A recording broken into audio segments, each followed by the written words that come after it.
But भक्ति मार्ग के लोग बापूजी को कैसे जानेंगे, क्योंकि राम कृष्ण के अवतार में वो सभी लीलाएं और चमत्कार किए थे। उन लीलाओं के द्वारा वो समझ गए कि वो भगवान है।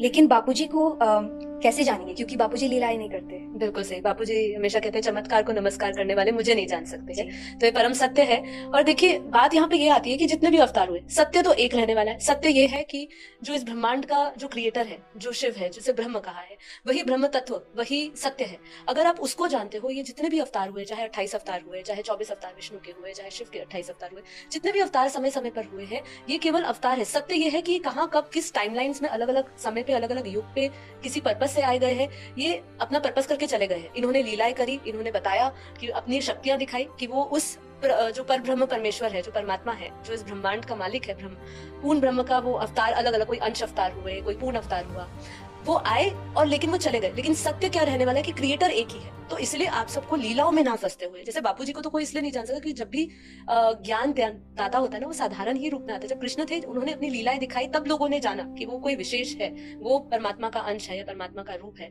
ये उन्होंने जाना। लेकिन आज जिस कलयुग में हम जी रहे हैं, इस कलयुग में कभी भी भगवान ऐसे आपको लीलाएं दिखा के नहीं आएगा।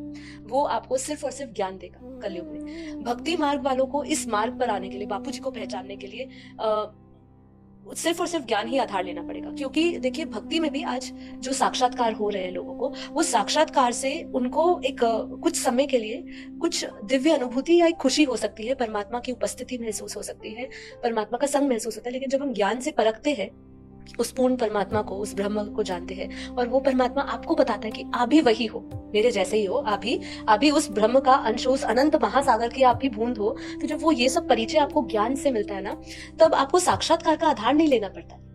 आप निरंतर हर एक अवस्था में उनके दिव्य रूप को देखते हो।